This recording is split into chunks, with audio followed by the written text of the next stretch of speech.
Ladies and gentlemen, welcome to Punchestown Racecourse. We are back after a 6-year hiatus. The Drift Series, to end all Drift Series, is in the Irish Championship. The Irish Drift Championship, presented by Link ECU, is back in one of the places that created so many memories years ago.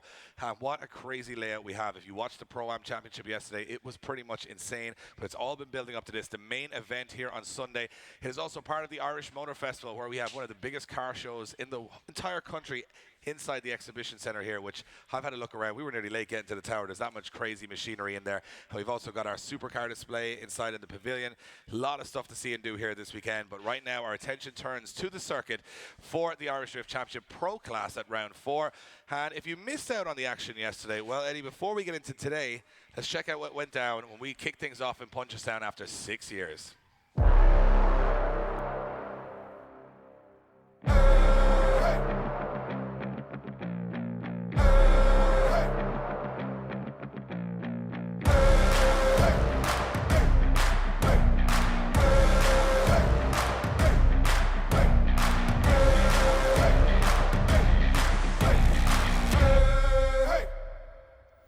We are down here in Punchestown, the venue for the Irish Motor Festival here this weekend, where more than 350 show cars will gather in this very arena for one of the best static car shows the country has to offer.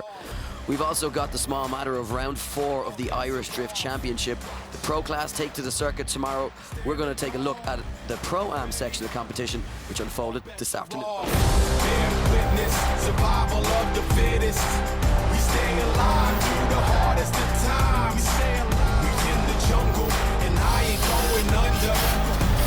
We rise 'cause the strong survive. The strong survive. Survival of the fittest.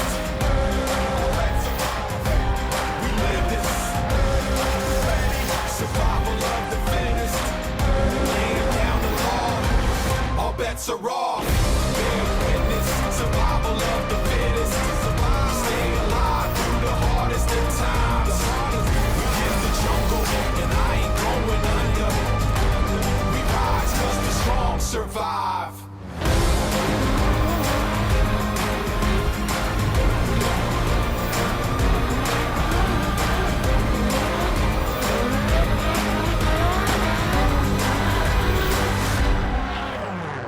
Tickets still available on the gate. If you're nearby, make sure you get yourself down. It's going to be insane.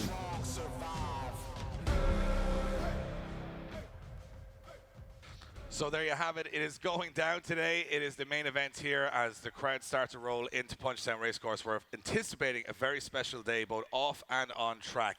But as our attention turns on track, we're going to talk to you about what's happening today. It is our Pro Class, the best of the best in Ireland in terms of drifting, will be taken to the circuit. And Eddie, with this circuit, this evil genius Kieran Hines has created, it's built for twin battles, it's built for excitement, and I am looking forward to it for a long time. Look, we had a conversation yesterday morning, Dave. We said we were going to save our voices for the pro element of the competition. But Failed. Those pro-am guys came out yesterday, and I thought this circuit was going to be too long, but it just is built for door-on-door action all the way around. It is insane. The action yesterday, the best I have seen in Pro-Am class in a very, very long time, and possibly a couple of seasons. I'm a little bit worried about what's going to happen today because I'm not sure if I have the heart to take it. It's just too much excitement. Yeah, and I think qualifying is going to be intense right from the off. Yeah, and also to remember that this morning, so we were promised rain in the afternoon today. That pushed to this morning, so we got the rain out of the way, but it did put a lot of water on the track, meaning that the first couple of runs in qualifying are going to be very, very patchy. Temperatures are high here, so it's drying very, very rapidly. I expect we'll have a first couple of runs in the wet of qualifying, and the second half will be bone dry, so we'll start to see that smoke. But for the first couple of runs, I think it's going to be very sketchy for the guys there, especially with those wall runs. But before we get into it, let's just explain exactly how this whole thing works. So right now on the grid, we have about, we've got about 35 drivers ready to take to the circuit. 24 of those will go into our battles later on. So we're going to lose a couple of drivers here in qualifying. And to explain, essentially we've got 3 judges. So we got it's a judge sport. If you've never watched drifting before, it's a judge sport. A little bit like figure skating, but with a lot more horsepower. And it is basically going to be 3 judges calling the shots. So they've set out their criteria, what the drivers are expected to do in qualifying. Those judges are Kieran Hines, Dan Moorhead, and Kevin O'Connell. And to basically explain what's going to score a 100-point run here, we're going to go over to Kevin O'Connell. Kevin, explain to us how these guys are going to take to this very complicated and technical circuit and impress you guys enough to get into the battles later on. Thanks, Dave. Well, as you can see here anyway, and for the folks at home, we are starting off with a wet track, but that doesn't mean that we won't be looking for the exact same line from the drivers here. So starting off from the start line, we want the drivers to accelerate up as hard as they possibly can up to the initiation point just before clipping point 1. From there then we want the drivers to slide the rear of the car through clipping point 1 and maintain a nice wide outside line all the way through clipping point 2 and out to clipping point 3. Just after clipping point 3, we want the drivers to start coming away from the edge of the track into the middle of the track and then do a nice smooth transition back out onto the outside of the course, out and slide the rear of the car through clipping point 4. From clipping point 4, we want the drivers to wash a little bit past, then bring the car back into the middle of the track a little bit and just scrape the outside of clipping box 5. From there, then they can slingshot the car right up into clipping point 6. We want them to dial on a lot of angle here if possible to slow the car down for the first really tight hairpin that we have.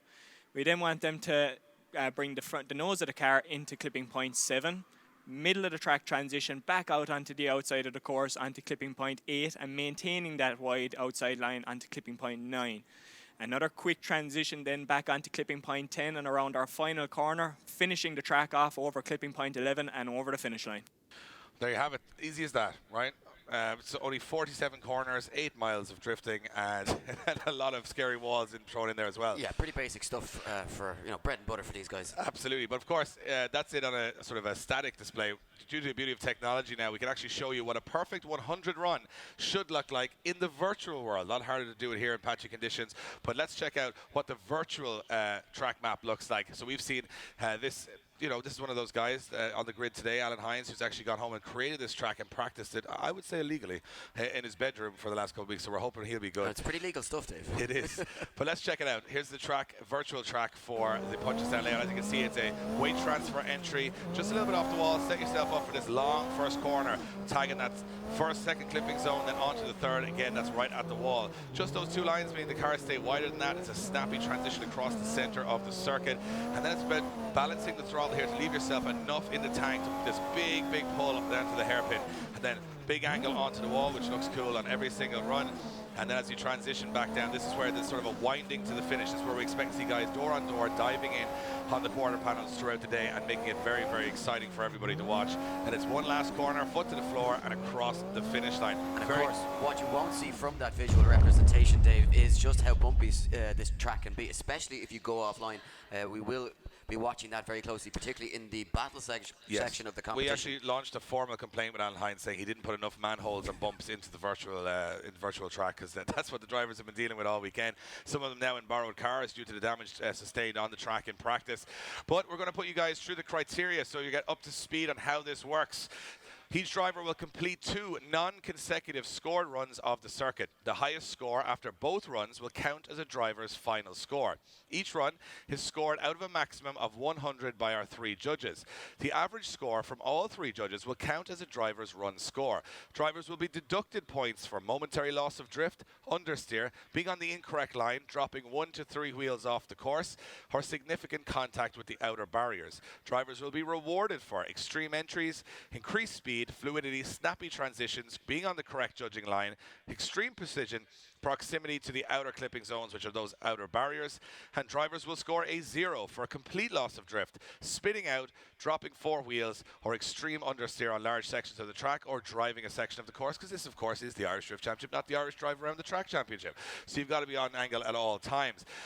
Now, before we get to our first car, we're going to show you what's going on off the track a little bit, because we have Kieran, one of the guys down from our live stream crew, who's going to show you just a little teaser. Look what's going on down in that main hall. Some of the finest cars in the country on display, and the most random selection of cars, all handpicked for their individuality and quality. Yeah, look, Dave, there really is something there for everyone. We also have a separate exotic hall, but I've walked around that arena maybe 3 or 4 times, and every time you just spot something different, something new arrives, and certainly something for every automotive fan in that arena. And of course, the exotic hall that we have, where we have Lamborghinis, Ferraris, there's Mustangs. Do you know there's a 66 fastback in there that I couldn't even walk past. I stayed there for about half an hour. Amazing car. There's more than just Mustangs, Dave. There's nothing more. There's a GTR.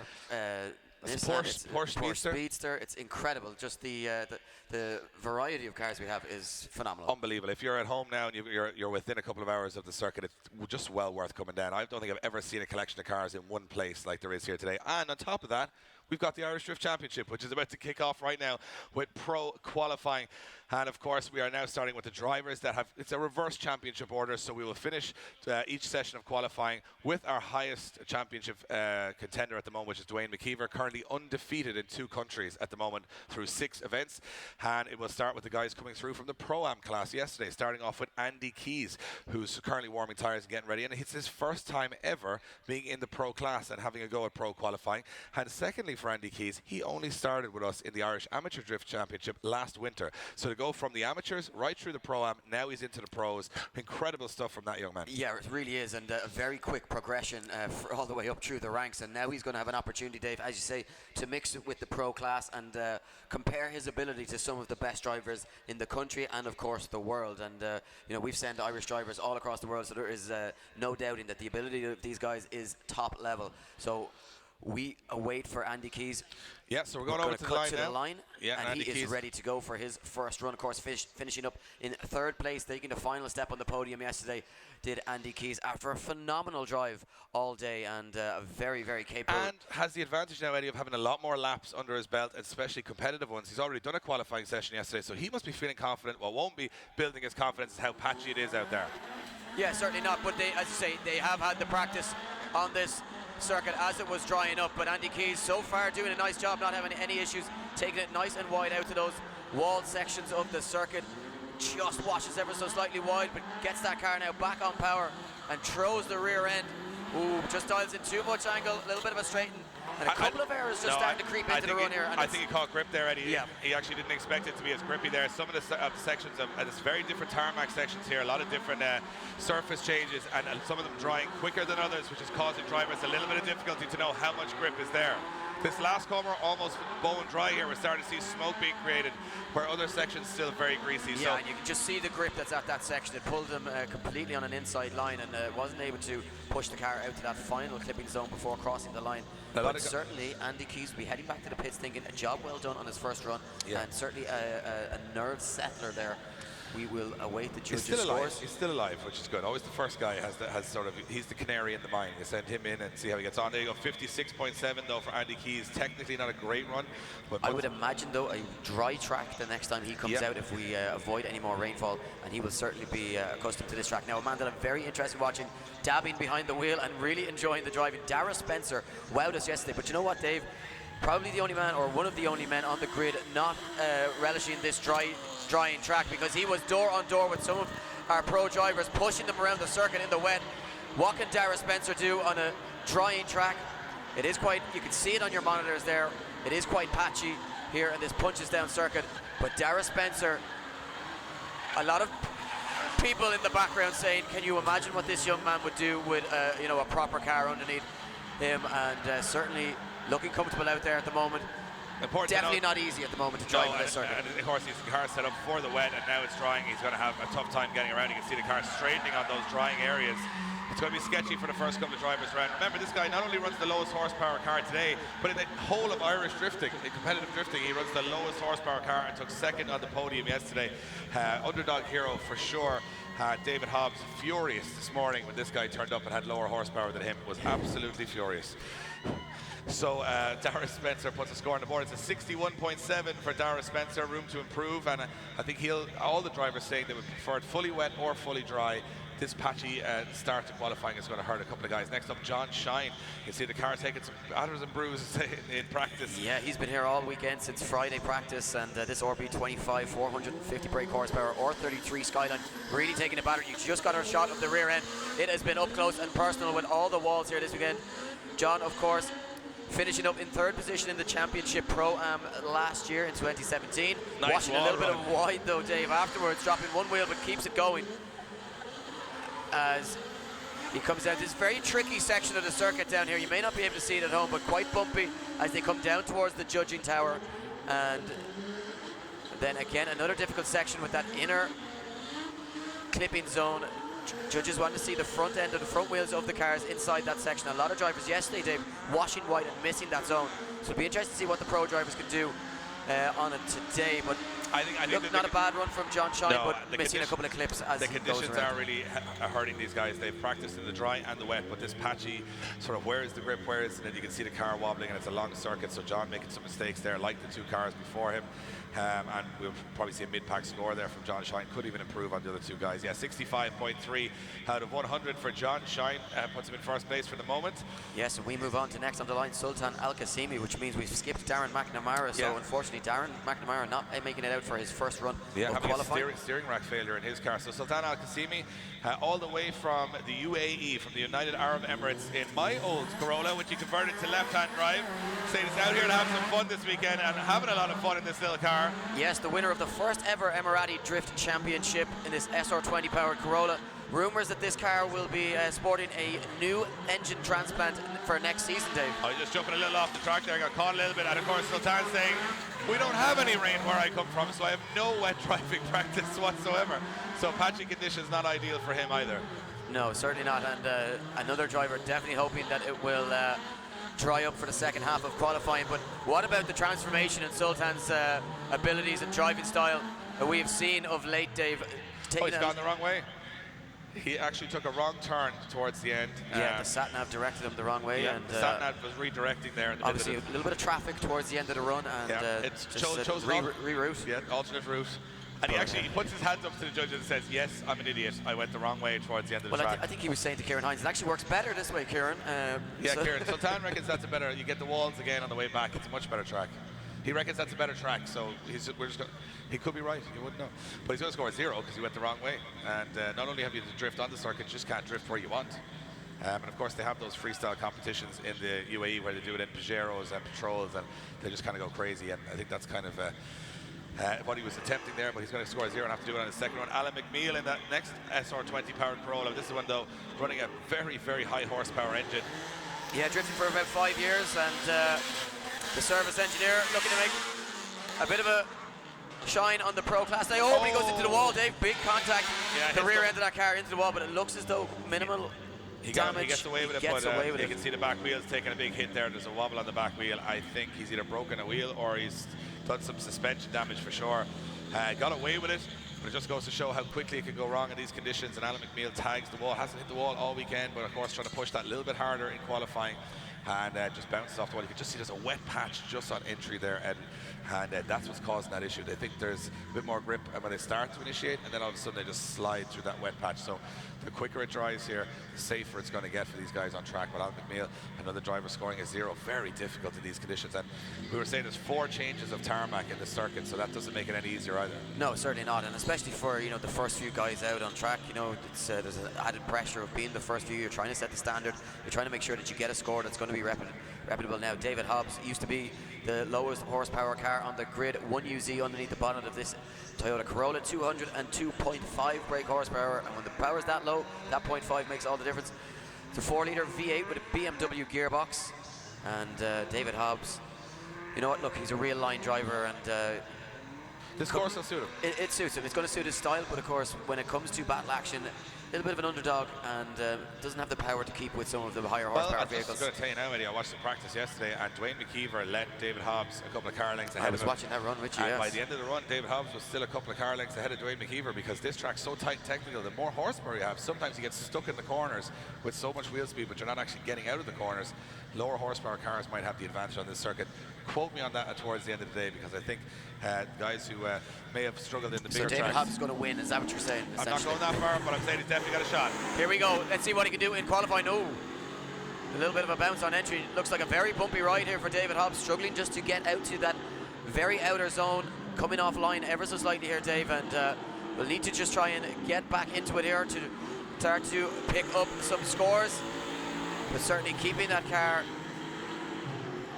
on the qualifying line, just not as wide maybe as the judges would like to see. And what can he do now in the intersection? Struggling, it seems, at the moment. As we said, very patchy conditions. Really difficult to try and decide what the perfect attack and approach to take to the circuit when conditions are like this. And David Hobbs, at the moment, getting around, but certainly not a score that's going to set the scoreboard alight. No, and again, getting around is better than the guys before him. I mean, they've struggled really, with those changing conditions and those patchy lines across the course. I think a cautious run might be the clever move here. Let's see what David Hobbs scores from our judges. It is a 59.7 for David Hobbs, third position so far. So we haven't seen someone come out here and just nail the course just yet. I don't think we're going to see it until the later parts of qualifying, when we start to see drivers have full confidence in the dry conditions. Next on the line, though, man with plenty of power and plenty of experience is Paul Conlon, representing Link Engine Management, 650 horsepower, 2JZ. He's been in the game a long time, entertained a lot of people, but a new challenge this weekend. Yeah, exactly. New challenge, new layout here in Punchestown for Paul Conlon, and one of the veterans of the sport with bucket loads of experience. But we haven't seen Paul Conlon really threaten at the top for quite some time, and he would like to nothing more than to do that here this weekend and take that Link Engine Management S15 right to the top step of the podium. Certainly a driver that you can never count out, and if Just Paul Conlon Wyatt can get his head in the game, could we see a strong finish from him here this weekend? Yeah, just watching White on the hairpin there, Eddie, and watching the run. Just a couple of errors here, dropping wheels here and there, getting around. Plenty of impact, plenty of smoke. Nice run from Paul Conlon, but just missing out on a couple of those zones, and I think the judges are going to hurt him a little bit there. I think, again, you can see just as you come by clipping zone 3 at the grandstand, there's just a patch of water there which hasn't cleared, and you can see the back end of these cars just get very light very quickly, and the driver is expecting a little bit more grip, and all of a sudden, of course, they haven't driven in the patchy conditions yet, so it was fully wet at the end of practice, so it's going to be interesting for the next couple of runs. Paul Conlon awaits his score from the judges. Let's see where the Link Engine Management driver lands into proceedings. 58 for Paul Conlon, puts him into 4th right now. So again, we're in reverse championship order. Every driver you'll see will be currently higher in the championship than the driver that precedes him. Next up, Dennis Murphy in what I think is the nicest sounding SR20 car I've ever heard in my life, and what a car it is. Yeah, you'd almost be forgiven for not recognising the fact that it is still just an SR20 under the bonnet of Dennis Murphy's car, representing Megaspec, Caper Performance, Westlake Tyres, Ignite Race Fuel, ECU Master, Euro M Sport, Canturk Tyre Centre, Dean M Sport, WCP, Facebook Holland Headstones, and Dennis Murphy, one of the rising stars in the pro class in the Irish Drifting Championship, and taking it nicely out to the wall there, Dave. Shaping up to be quite a good run here from Dennis Murphy if he can keep this going. And of course, such a long circuit. We saw it so many times yesterday where these drivers put in a really strong first half of qualifying, but then struggled and made a couple of mistakes. No such issues for Dennis Murphy as he takes it across the line, and a driver not struggling with the conditions out there right now. No, doing a great job. Just if you're new to drifting and you're here at the Motor Festival, this car makes 540 horsepower from a 2-litre engine. That is the reality of drifting in Ireland right now, and Dennis doing a phenomenal job of showing his talent on the circuit. Definitely the one who's coped with the conditions the best, but I think they're getting better each run. Look at that, 76.3 on the board for Dennis Murphy. Takes first position for now. So moving it on to our next driver on the line, Michael Megan. Yeah, another driver running a 580 horsepower RB25. Loves all things motorsport and adrenaline sports. His dream is to win an IDC event. But will it happen here today? He starts qualifying with a lot of confidence. Yes, plenty of track time this weekend as well. Also competing in, taking part in the fundraiser festival down in Mondello Park on Friday. And, another driver getting confused on the layout here and going the wrong way through the circuit. And you know what? At this stage, it's got to be said, you can't be making mistakes like that. You can't be making errors on the layout. He switched across to the wrong way. It's back online now. Yeah, but certainly when you only have those 2 qualifying runs to get it done, Dave, and we expect scores to really start to jump up once this track becomes bone dry. Michael Megan joining Sultan Al Qasimi, getting it wrong out on circuit, and it goes to show he'll be furious with himself. Yeah, this track's becoming almost like a gymkhana layout that you've got to memorize before you go out there, because it is quite difficult. And again, some of the lines fading away a little bit with the rainfall that we've had this morning, and then also you got to remember that it will be repainted later on, but it's just getting tough for the drivers. Concentration levels are suffering. Next up, Chris Brady takes to the track. Yes, the drift fabricator and second-hand car salesman all the way from Monaghan, representing GT Tuning, Bradley Motorsworks, Chamber Performance, and 720 Wheels. Hashtag hit me Brady one more time. A little bit of an underdog, Dave, but certainly very capable behind the wheel, and this layout should suit the Corolla, SR20 powered Corolla very well. And could we see Chris Brady taking it to the top spot? Certainly doing a nice job taking it out to the wall, pinpoint accuracy, as he just lets off the throttle just in time to graze that bumper off that wall zone. Now, coming into the final sections of the circuit, keeping it nice and wide, back on the power, puts the foot in, throws that car on angle, just dropping a wheel. You can see just changing track conditions, losing a little bit of that line, and over the finish line goes Chris Brady. Good run, Eddie. Very good run. And you can see that he was modulating the throttle through the first corner to make sure he got to the walls rather than just go where his power was. So he actually made some great adjustments there to get on the line. That's going to be a good score from the judges, I think. Very technical, lovely, snappy transition into that last corner. Just almost went lock to lock. And remember, that's probably 4 revolutions of the steering wheel within half a second. So it's pretty hairy stuff in the car trying to control that. 73 on the board for Chris Brady. He jumps into second position. So at 73 for Chris Brady. And again, look, the track just drying so rapidly. There's only just patchy areas left now. Our next driver, though, another underdog on the grid, Charlie Geary in the BMW M3 Estate. Car parts salesman from County Cork. Yeah, representing Clonakilty, Car Centre, Evolution Studios, Yellow Speed, Premier Auto Parts, Auto Equip Garage Equipment, GL Westcourt Motors, Toomey Precision Engineering, 3-litre engine, NA powered underneath the bonnet, 300 brake horsepower in this E36 wagon. Charlie Geary, it's all party up front as Charlie Geary negotiates the circuit, doing a nice job, Dave, at the moment, and this track suiting some of the NA powered vehicles. Absolutely, they can stay in that power range. They don't have the turbo line to worry about. They're not kicking the clutch constantly trying to keep it up the revs.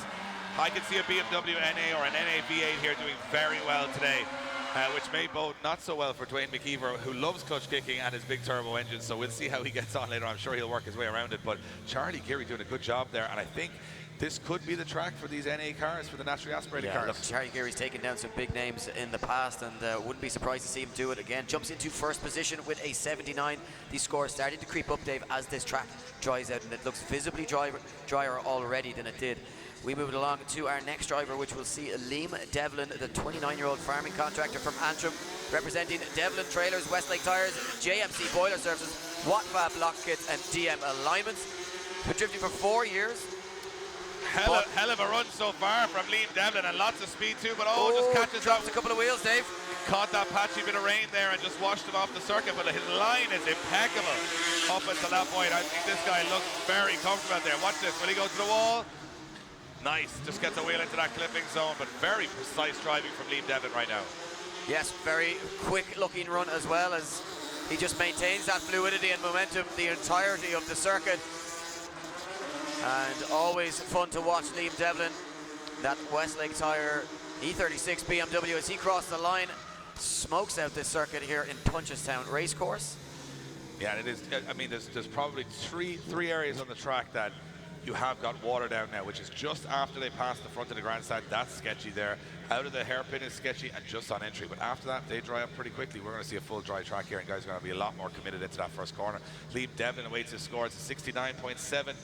Fourth position, of course, dropping 2 wheels off the track just after the grandstand. So that's what cost him there. And again, not really his fault. Look at this amazing looking car, though, from Alan O'Loughlin on the line. He had a rough day on Friday, broke a hub, had a wheel fall off. He certainly did, yeah. Luckily, that wheel fell off on the start line and not closer to a wall, but they've got that car fixed, Dave. They have it back up and running, and Alan O'Loughlin here to put on a show for this Punchestown audience, getting up close and personal with the second wall section on the circuit now.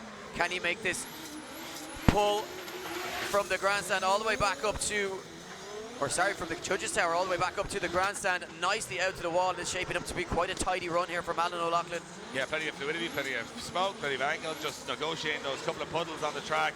And look out, the judges want to see them run their rear wheels right on those outer white lines. That's the perfect line. Look at Alan O'Loughlin doing exactly that towards the end of the run. Very good run from him, showing the talent he's got in the bank. He's a pro rookie this year, trying to find his feet in this class, and looks like he's gelling well with this. Yes, we're starting to see lots of smoke from those rear tires, meaning that track is drying out very quickly, Dave, and I would imagine it is almost bone dry the entirety of that circuit. Of course, a little bit of wind picking up here as well in Punchestown, helping the cause as well. So we wait the score from Alan O'Loughlin. Will he jump into first position, or will he jump into the mid-pack? Of course, 79 the score to beat at the moment. Nobody breaking into the 80s. And the score for Alan O'Loughlin is an 80.3, jumps him into first position so far. 80.3 for Alan O'Loughlin, doing a nice job there, and judges rewarding that fluidity, fast style with lots of angle and lots of impact as well. Next driver on the line, the support worker, 29 years of age. It is Kieran Casey from Limerick, representing Bumblin's, D&M Sport, McCormick Transport, WCP and Wrigley Engineering. SR20 stroked underneath the bonnet, 480 brake horsepower, coupled up with a Samsona 6-speed dog box. And Kieran Casey doing a great job so far, and he's right on looking the really, really nice. I was just trying to see would he make the same errors as the drivers before him, and right now he seems to be handling this very, very well. Nice angle, tucking into that inside clip. So far, so good from Kieran Casey, the care worker for us representing Bumbulance. Make sure you check out their organisation, Give Where You Can to Bumbulance. Great organisation for looking after kids. And Kieran Casey, what a run, Eddie. Yeah, look, a really big run from Kieran Casey, and we said it, Dave, these scores and these runs would start improving as the track dried, and Alan O'Loughlin and Kieran Casey have really stepped up the mark. You know what, and I think today we're going to see a very unpredictable day for the Irish Drift Championship, simply because the track is so unpredictable, a little bit of weather conditions thrown in, but also I think this track suits the mid-range car. It doesn't suit the high horsepower car that much, so I think that's going to be a big factor here. Let's see what Kieran Casey scores though from the judges. And made very little errors there. Yeah, an 81 for Kieran Casey puts him first in qualifying. Score is starting to creep up here. Kieran Casey comfortably up the order into first position. Next up, Pete Nielsen, representing Team Drift Games on the line. He is half Irish, half Danish. Yes, still awaiting his new build, but he has promised that this will be the last outing in this particular chassis. As Pete Nielsen representing Drift Games, Moose Design, Caber Performance, Jap Speed, DTA ECU, Mintex Brakes, long-term race suits or racewear, Stone Motorsport, Corvo seats and Mobile One. SR20 under the bonnet, very underpowered car, and Pete Nielsen comes out to put on a show, a big fan favourite. There was big maintenance due on this car to actually get the power back into it, but he was expecting his new car to be ready, so didn't actually. So they put a new clutch back into this car to try and just get back out and put points on the board before we see the new car at Jap Fest at the end of the year. And you can hear that car just not having the same grunt it had at the start of the season, but again, just trying to finalise the new build, get that ready for the final round of the season and its big unveil at Jap Fest. Yeah, look, I think Pete loves coming out as the underdog, so a little bit of engine problems just feeds into the mind games that he can play with some of the other drivers on the grid. Now, where will he score after that first run? A 75, a very respectable 75, puts Pete Nielsen into 5th position. Yep, rocking that Traxedo as always. Next up, Daniel Callan saying removing the front end of the car, saying he's having overheating issues a little bit in this car. So front bumper off for the Carpenter from Armagh. This car 500 horsepower, brand new build this season, and it goes as good as it looks. Has made every top 16 this year so far in his first season in the pro class. Can he do it again? You know, an incredible record, but you know what does not surprise me one bit, because Daddy O'Callaghan wowed us last year, and he's a very confident and exciting driver to watch. Doing a good job here negotiating the circuit. Can he take it out to the wall? Certainly can. Just nice accuracy there as Danny O'Callaghan puts down his first run, and a guy who played football for Crossmaglen Rangers and has 3 All-Ireland medals. So, multi-talented man behind the wheel of this car. Good hand-eye coordination, Eddie. Always helps in drifting. So, Danny O'Callaghan completes his first run. Yeah, I mean, again, a brand new build, but it's seen plenty of knocks and bangs since the start of this season. It's definitely second-hand by the end of it, but Daniel Conn did a great job on track there, and I think the confidence starting to build it in that great head. They're looking very strong out there now and not afraid to throw it to those walls.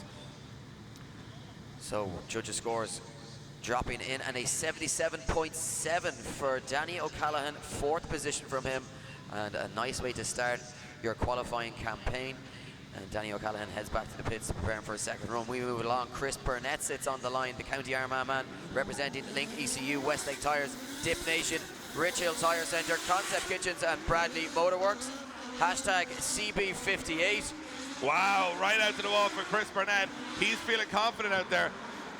You can see that it's just starting to almost become bone dry out there, Eddie. The confidence levels are rising. They're ready to throw these machines and themselves at those outer zones a lot more aggressively than they were in practice this morning. And Chris Burnett doing a fine job here. Look at this, getting right out to the wall. Yeah, really good from Chris Burnett, putting that RB25 to work, making use of every last bit of that 600 brake horsepower. But a slight straighten there, Dave, just as he comes into the final teardrop section of the circuit. Looks to prepare himself just for the last couple of clipping zones and across the line. Guys, make some noise for Chris Burnett.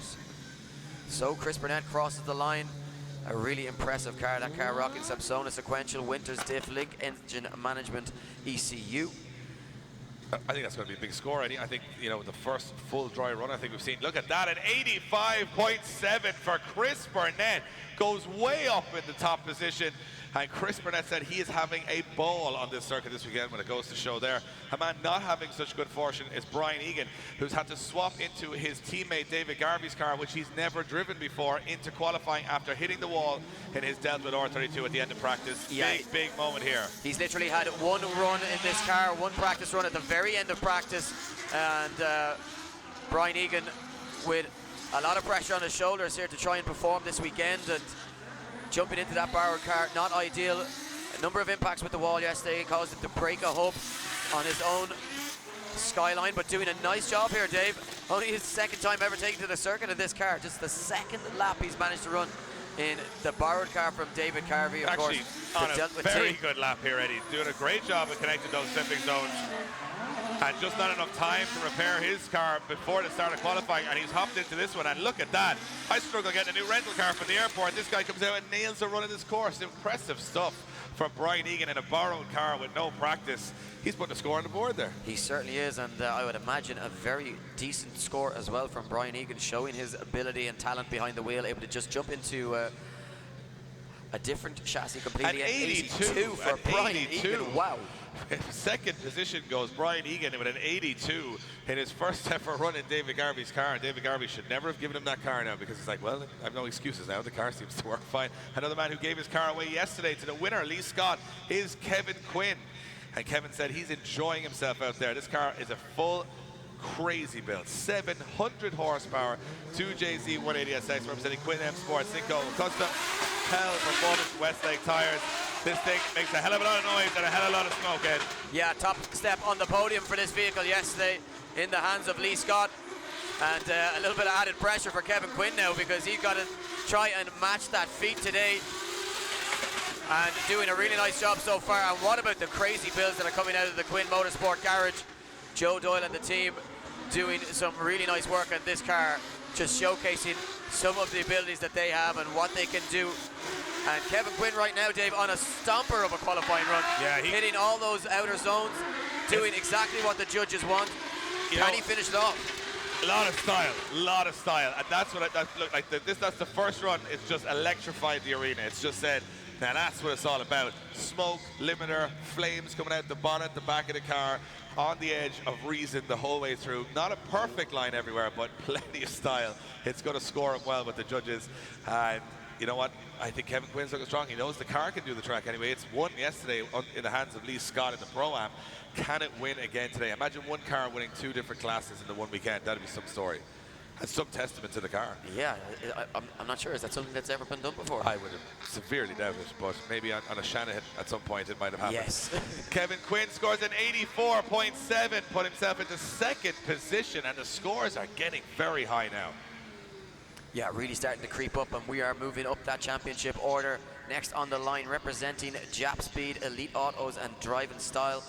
Running Max's tires, it is none other than Shane O'Sullivan sending out an SOS. Here we go, off the line, 2JZ 600 brake horsepower underneath the bonnet, swapping out that RB engine at the start of this season, and Shane O'Sullivan is here to make some noise this weekend, but gets it all wrong, Dave. Has a big moment there, has a big load of understeer. Shane O'Sullivan, who's one of the most successful drivers in the history of Irish drifting, has over 20 podiums to his name and is a UK champion, but has never won a round of the Irish Drift Championship. And every time he says, until he does, he is going to keep going out there and taking on the best of the best. Right now, 1 error to the track, the rest looking very comfortable for him, but that error is going to cost him some of those higher points.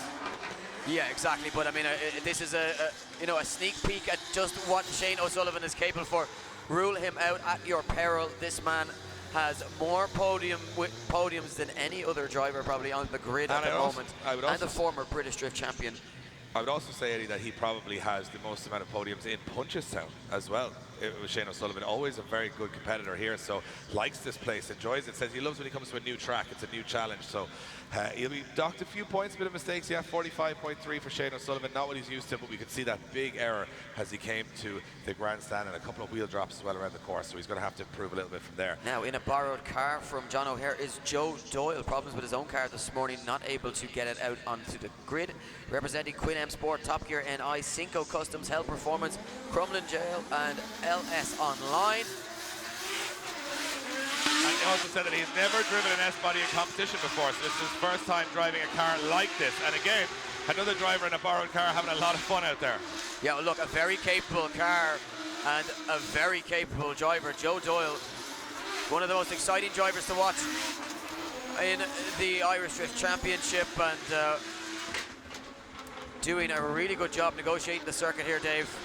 I mean, I get nervous watching other people park my car. Never mind going out there doing what these guys are doing. It's insane. I get nervous when other people sit in my car, Dave. Never mind, just, drive it close to look the at walls. this, Joe Doyle letting up that smoke screen as he finishes up. Of course, just dropping a wheel at the very end there is Joe Doyle. But remember, these are, 50, 60,000 euro cars, all privately invested, so they've built them themselves, just like the show cars you see inside the exhibition centre.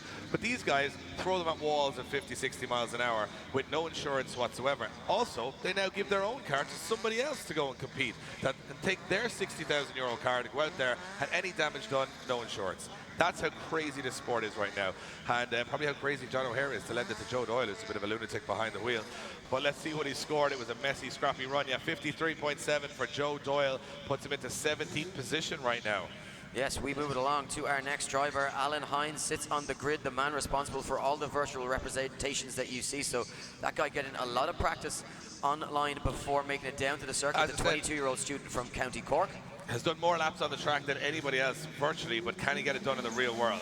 Yes, 2JZ underneath the bonnet, 480 brake horsepower, representing the Pro Drift Academy, Link ECU, Group D, Drift 2 Motorsport, and Origin Labo.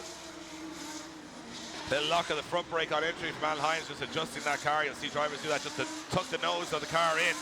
And these guys, especially if you're used to drifting, using the throttle to steer the rear end of the car, the steering wheel to steer the front end of the car, the handbrake, the clutch, the brake, and the accelerator to adjust themselves around the course. It's the most demanding driving style of any motorsport, and they make it look so easy out there. Yes, that's the thing, while it looks so smooth out on track, if you ever get an opportunity to sit into one of these cars or just watch an onboard video of some of the runs, you will just see how hard these guys have to steer and work behind the wheel in order to get the car around the circuit. And Alan Hines doing a very good job, of course, learning how to drift on video games, and now transplanting that over onto the track setup and doing a very good job. Yeah, I tried that with Mortal Kombat once. I got knocked out. Yeah, you just can't transfer from those fighting games. You can't just go fighting in the street. Yeah, it doesn't work. It's different. You're not supposed to do that with a few pints in you. That's true. Outside the chipper on a Friday night. So yeah, we wait for a score from Al Hines. Remember, that's why the Irish Drift Championship is rated in the top 5 national championships in the world. With talent like that on track and rising talent like Alan Hines, scoring a 74, putting him into 10th position right now on the grid. Next up, Mark McBurney. Now, I'm going to make a bet with you, Eddie, that in the hairpin, Mark McBurney throws this car on over 90 degrees of angle. Never. Guaranteed. Over 90 degrees of angle. Doesn't even make sense physically. I've never seen Mark McBurney throw on angle. He's a straight line driver. He is. We call him Mark McBackwards because he just likes to throw so much angle into the car it doesn't even make sense. Check the top of the track at the hairpin. Will he pull it off in his first run? Yeah, second year in the pro class is Mark McBackwards, representing Drift Shed NI. Hoping to see him out in the Low Brain Drifters V8 later on this season. But right now, he's behind the wheel of his trusty steed, this SR-powered 180SX. Here we go. Will he go backwards? Mark McBurney takes it to the wall, and yes, he will. He certainly will go backwards. Every time. Any opportunity he gets, he throws that thing over 90 degrees. And in this track, I think Kieran Hines said he almost designed that corner for a little bit of that. And Mark McBurney put in a solid run. Not perfect everywhere else, but in my eyes, if you're going over 90 degrees, which shouldn't really make sense in a car, and you're going beyond the limits of the front lock kit, and he pulls it off. Incredible stuff from Mark McBurney there. And will he be rewarded from the judges for it? Well, they're looking for technicality, not showmanship at this point of the show. So let's see what he scores. Was a little bit off some of the clipping zones, but you know, entertaining. That's what it's all about, right? It certainly is all about entertainment, but there is that criteria laid out by the judges in briefing, and they will follow that. We're fans, Dave. They're a little bit stricter. They're a little bit more boring. Will be the score for Mark McBurney? Will he top qualifying? I'm not so sure based on that run. Judges still having a little bit of a conversation about this one, David. You can just see as the smoke just starts to leave the circuit, some threatening clouds in the distance, but I think we are going to stay dry for the rest of the afternoon. 75.7 and 9th position for Mark McBurney. Of course, the top 8 drivers in qualifying automatically qualify into the top 16. Do you know, I was just about to go ahead and say it's actually warm now. I'm pretty warm here at Punchestown, and it was pretty rainy here. But Irish weather is just fantastic, isn't it? Yeah, we're pretty comfortable in our t-shirts we're here, in t-shirts, yeah. We're having fun. Mike Fitz on the line. He's in an RX-7. It's an old school one, but it's got a new school heart. 2JZ from a Toyota Supra under the bonnet. Ditched the rotary 2 years ago, and it's worked well. He sits in 4th place in the championship right now. He said he has to get to the podium here this weekend. Yes, has the greatest power to height ratio in all of the IDC, which is an incredible Look feat. at this from Mike Fitzgerald right now. He's on it. Yeah, tearing up the circuit here at the moment, Dave. Look at this, right out to the edge of the course. Mike Fitzgerald came here, man on a mission here this weekend, looking to take home some silverware. Delighted to be back in Punchestown, and just loves every opportunity he gets to be behind the wheel of his trusty RX-7. And right now, I think Mike Fitzgerald could be about to go top here, Dave. I think he's going to be. But just a little error at the end. Bar that, I think that was the most perfect run we've seen today. Mike Fitzgerald on a mission to the podium this weekend. Phenomenal run. Definitely took the most risk through the first corner, running those walls. Had very technical throughout. If he had got that last slipping zone, I would have said that would be in the 90s for me. But let's see what the judges say. It was a huge run and a very technical circuit to get that much right throughout. I definitely think he's looking at a top spot there. I could be wrong, but it's definitely for me amazing run. Look at that, 84 from Mike Fitz. Yeah, bar that error at the end, Dave, that would have guaranteed a top spot in qualifying, but it just goes to show what Mike Fitz, or where he's at mentally. He is ready to take on the challenge here today. Paul McCarthy sits on the line, 3rd position in the championship. Can he strengthen his position with a strong turnout in qualifying off the line, ready to go? Gets the thumbs up from our start line marshal, representing PTG, Westlake Tyres and MaxFab. 3.2 turbo underneath the bonnet of this E36 BMW, 550 brake horsepower. And he's on it right now from the off here, Eddie. First section, absolutely perfect. And doing a great job. You can see the flames firing from the bonnet, of course, switching out that supercharged or unreliable supercharger for a reliable Turbo 7. Look at this, grazing the wall as he comes through. McCarthy said that these tight technical circuits, this is where he's won events in the past. He says, McKeever, who I'm coming from this weekend, and right now you find it tough to argue against them. Look, all eyes are on McKeever and Larner at the moment, the top 2 in the championship, but let's not forget, Paul McCarthy sits in 3rd position, the underdog hero, and rule him out at your peril. Certainly a driver who is capable of taking a win. He's done it in the past at the Irish Championship. He has been on that top step of the podium. Oh, is there a fire under the bonnet? I think we may have a fire. We may have a fire. I think we may have a fire under the bonnet of Paul McCarthy's car. Marshall's in very quick to react there. As you can see, Paul taking his own handheld extinguisher out as well. Not sure what happened. I'm sure it's ignited something in the car. I'm not sure exactly what's happened. But Paul McCarthy looking very concerned there. So it just finishes the run. Yeah, we're still awaiting his score. And a very unfortunate season it's turning out to be for Paul McCarthy. While he manages to sit himself in 3rd position, he has had some bad luck along the way. And look at this. Paul McCarthy scored an 89.3, goes top of qualifying, and then goes on fire after the finish line. So let's hope they can get that car fixed for... You know, I mean, he's definitely the comfort is he's definitely into the top 24, might even be into the top 8, so we might have a couple of hours to have a look at this car, but we are not entirely sure what happened. It looked like the fire was put out very quickly, and yeah, Paul McCarthy taking a moment just to see what exactly went wrong. Could be a small fire, could be something more terminal, we do not know. We'll get some reports from the marshals. We see our scrutineer Wade Curran coming down just to check things out, and Paul will have that car back into the pits and seeing exactly what's wrong. It's still smoking away though.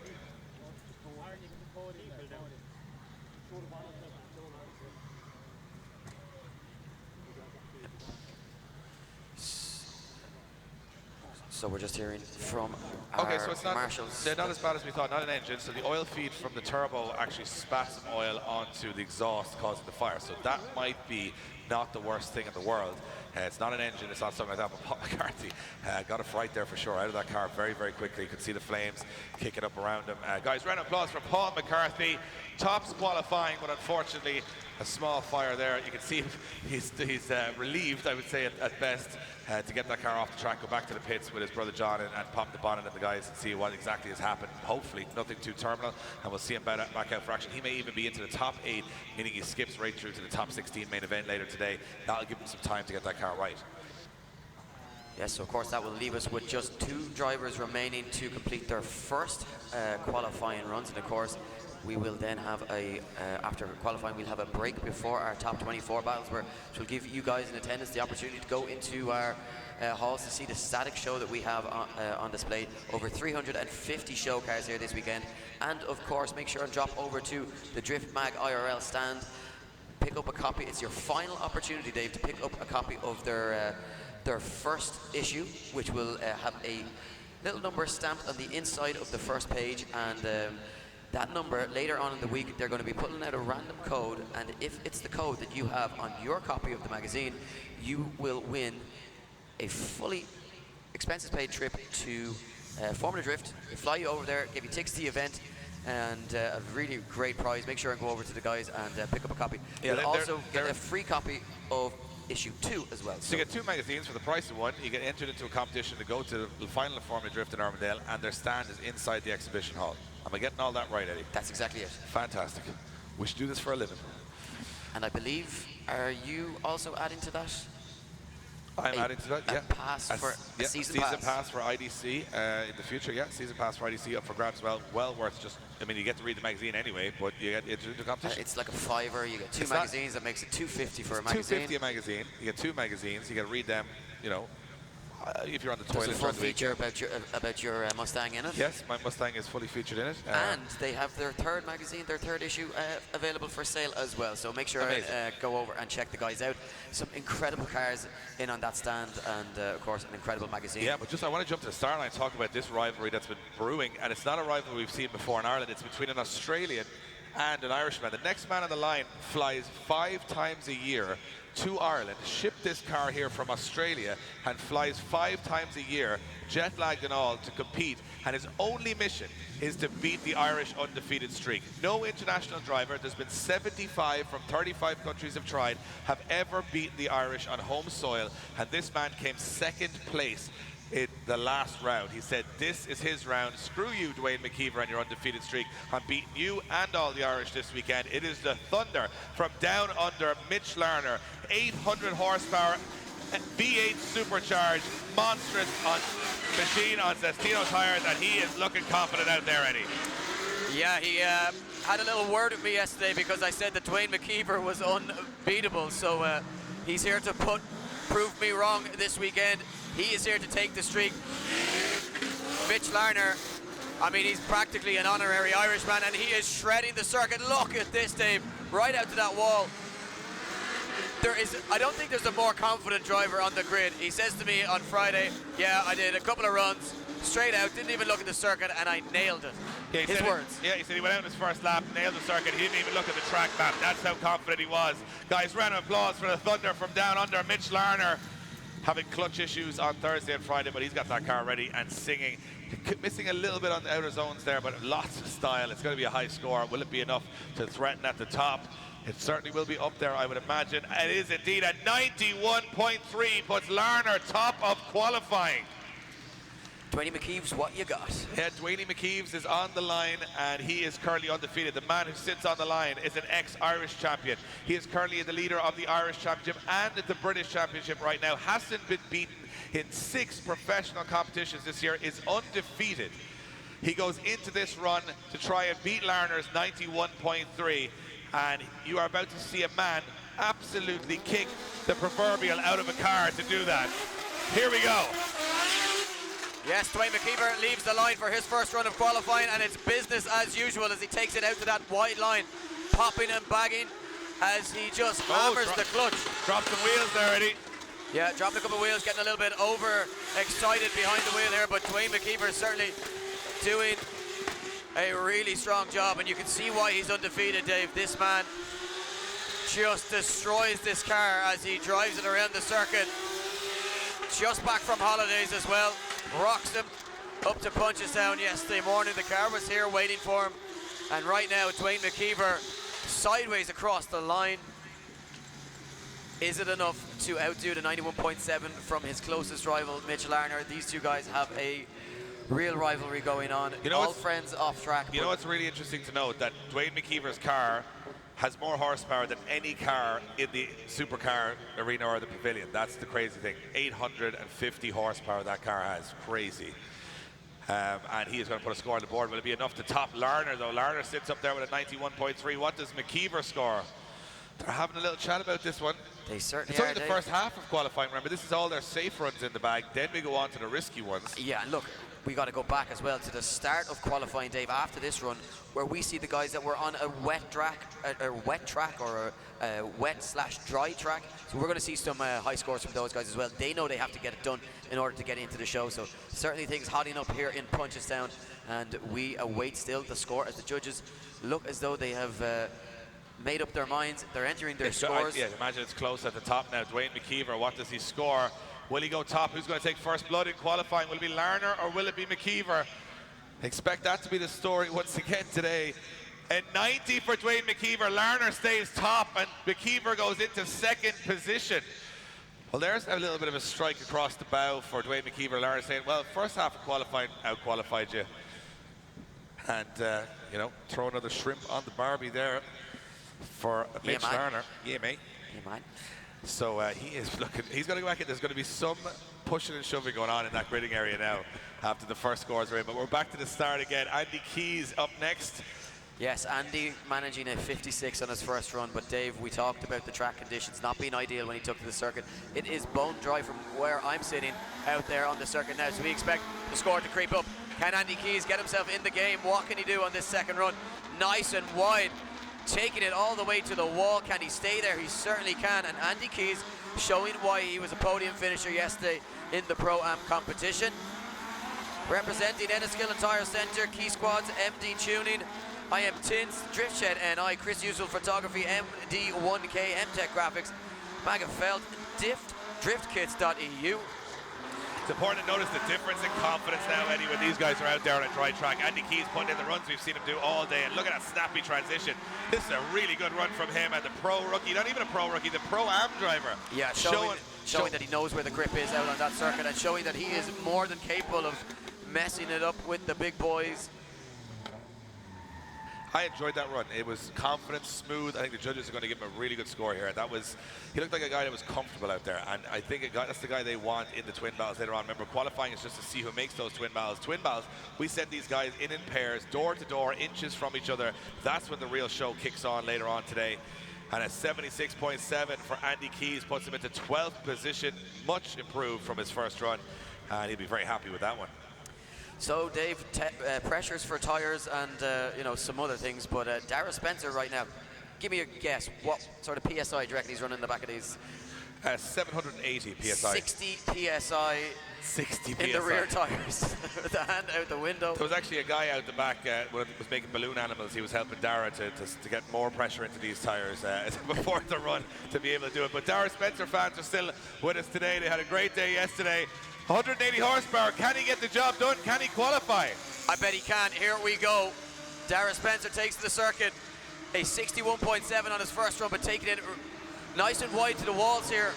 And Look again, staying on that wide line, he's doing a nice job so far, Dave. 180 brake horsepower and getting it around the circuit, going to show that you do not need hundreds and hundreds of horsepower. You need driver ability. Look at this, tagging the wall with that rear bumper bar. It's a good technical run, Eddie. Very good. Technically speaking, the judges will be enjoying this one, appreciating the ability of this young man who has really been enjoying his driving all weekend. You haven't been able to wipe the smile off Dara Spencer's face, and he crosses the line, Dave.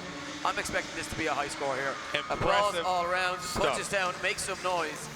Just to give you some facts and figures if you're new to drifting, Dara Spencer's entire car is worth less than Dwayne McKeever's gearbox. That is the truth right now, and let's see what he scores. The underdog hero today and yesterday, for sure, he made it to second place on the podium. His dream weekend continues, but will he get himself into the top 24? He does. Into 11th position goes Dara Spencer with 180 horsepower. Do you know what? That puts a smile on my face right there. And the cost That's what it's all about. cost of 323 BMWs on Dundee just went up by $5,000 in the last 40 seconds. Next up, John Shine. Well, he's shine as the sun shines here in Punchestown. You can see he's had some close run-ins with the wall already this weekend, and he'll be feeling much more confident on his second run with full dry conditions. He certainly will. 65.3 on that first run, sitting in 20th position at the moment. What he'd give, though, for one of those top 8 spots and a position right into the top 16, but just could be that shade wider as he takes to the circuit. Doing a nice job all the same, getting around, collecting those clips as he's going. And John Shine shredding his tyres as he negotiates his Punchestown layout, just coming a little bit offline as he gets to that wall section and taking it into the inside line. Just shy of those outer zones, you see those outer clipping boxes, that's where they need to run those rear wheels, and John just missing 2 there. It's going to hurt his score towards the end of this run, but plenty of smoke, plenty of aggression from John Shine. Will certainly improve on his first run, I'd imagine, but again, not the perfect run, and guys struggling out there. And do I see Darren McNamara making it to the line for a second run? I think we do see Darren McNamara, who will have it all to do on that second run, and of course, that car, you know, it's essentially the shakedown this weekend. We await that score now of John Shine. Will it improve on his 65.3? I certainly think it will. And it doesn't, Dave. He stays where he is in 20th position, so it's 64.7. Hurt his score. Next on the line, Darren McNamara returning to competition after a 3-year absence. One of the most successful drivers in the history of Irish motorsport. Competed in the Formula Drift Series for 8 years in the US. Won events in the US, won events all over the world. And he is now taken to the track in one of the craziest cars we've ever seen built in this country. But again, he said completely unproven, and the steering rack has failed on the car. So he's going to try it without a working steering rack. Yes, so this, of course, a brand new 2JZ engine underneath the bonnet with 715 brake horsepower. Representing Group D, Haltech, Garrett, Sunoco, Work Wheels, TurboSmart, ACT Clutch, JR Pistons, OBP, Asnu K&N, Mishimoto, and this car fully built in-house at Group D. So much custom fabrication. If you get a chance to have a look at this car, it is absolutely a crazy build. And if I'm not mistaken, that steering rack, the same steering rack that was in the car when Robbie Nishida crashed it into the wall. It's a very different car now, though. It certainly is. He's got confused there and almost went the wrong way and made a big error towards the end of the run. Almost went the wrong way on the circuit. And you can see on the transitions, that car very tough to handle. He says it's actually binding the steering as it transitions. But giving it a go anyway and putting a score on the board. Almost went the wrong way around the circuit, so just put 2 wheels off. We'll get a deduction for that, maybe creep into the top 24, just about. So will the ex-Formula Drift driver manage to qualify into the top 24 and give himself a shot at getting to the top 16? That car, of course, only weighing 1,035 kgs. And built to be the best PS13 in the world is what Darren McNamara has told me. So yeah, and of course, even the switchgear, everything that's of weight in the car below the center of gravity, so it's just a crazy build. If you check that out in the paddock when we get a break after qualifying, it's definitely worth a walk down to the IDC paddock to see the build quality of those cars. A 59.3 puts Darren just about into the top 24 with a 22, so nervous wait for him in qualifying to see if that is enough. We move it along the order to his teammate. Yes, Sultan Al-Qasimi, who got it wrong, Dave, went the wrong way and almost looked like Darren McNamara was about to follow him, but he looks happy behind the wheels. Yeah, one of the nicest guys on the grid, sits on a 0. He does, and of course he can make it all the way from the Middle East, but he can't make it around the circuit in Punchestown. It just goes to show how difficult it is. Representing Monster Energy and Lunatics by nature, SR20 underneath the bonnet. What can Sultan Al-Qasimi do as he takes to the circuit? The winner, of course, of the first ever Emirati Drift Championship and the reigning championship winner as he comes into this round in Punchestown, and Sultan doing a nice job getting this car around the circuit. No carbon Kevlar E92 this weekend, but he enjoys driving this little Corolla just as much. And Dave, you know what? Let's see if he can go the right way this time. Oh, over-rotates and a spin for Sultan Al-Qasimi. Will it be enough to give him a 0? I'm not sure, but certainly his score will be penalised and heavily scored down. I'm not so sure for Sultan Al Qasim as the judges throw their hands into the air and say, what was that, Sultan? And you know what, I think he caught a little bit of just the last remnants of that wet patch as they came through, and it just, again, a driver not accustomed to the conditions of any rain whatsoever. Of course, at the moment in over 40 degrees in the UAE, and there it is, a 0-0 for Sultan. Does not get him into the top 24, and you know what, he says even if he doesn't qualify, he's having a blast here this weekend, hanging out with everyone, checking out the cars. He's also got his BN Sports rotary powered RX-7 here this weekend, bright silver, you can't miss it. Check that car out, incredible.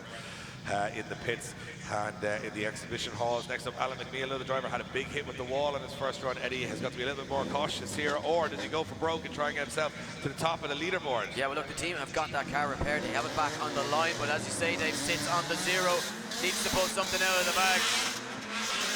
What can he do this time around? Throws it with confidence towards the wall, but just missing that second clipping zone. And Dave, you know, he's getting the car around the circuit. I don't think he's going for broke here. I think he's looking for that mid-pack run, that 80% run, just to try and get himself into the game. But I think if he is going to qualify, he's certainly going to have to battle his way into the top 16. And all important, just to get yourself into the show, work from there. The battles are a different story altogether for these drivers, and anything can happen at that stage. But you know what, right now, Alan McBeal not laying down the perfect run by any means, but getting a score on the board, all importantly. So after that impact with the wall, the team, as we say, get the car back online. Alan McNeil puts in the run. Judges enter their scores. Where will Alan McNeil land? Will he be a happy McNeil after that second run? We are about to find out. A 68 on the board and enough for 20th position. Yeah, just what he needed to do, get a score on the board. Remember, this is just a qualifying session. You can't win any trophies here. You got to do that in the twin battles later on. David Hobbs, our next driver to take to the line. David Hobbs had a pretty good first run. It wasn't bad. It just needed a little bit more aggression. But again, it was patchy out there. So the track was kind of, you know, wet in some spots, dry in others. So David Hobbs, he really relies on maintaining his momentum throughout the circuit. So that sort of layout, not ideal for him. What can he do this time around as we have a bone dry track? Look at this, Dave, taking it right out to the wall, hooking that white line, but just comes off that line ever so slightly, missing that third clipping zone now. Needs to just get it back online and try and start gaining those points. Doing a nice job. 200 brake horsepower there or thereabouts underneath the bonnet of this Beams engine Corolla. Actually swapping the Beams engine, I think, out for the 1UZ, apologies. For the V8 this year, and you can definitely hear that V8 rumble, but it's not an LS, it's still a plucky Toyota V8, and you know what, he's very technical driver, did really well in the second half of the course, and just that first corner, this car struggles with all of that, you know, that pull it needs, so I think he'll improve his score there. Yeah, of course, the V8 under the bonnet, getting confused with a Beams engine Corolla that I saw inside in the show arena. So many crazy builds inside in that arena, so make sure and get yourself down to Punchestown this weekend.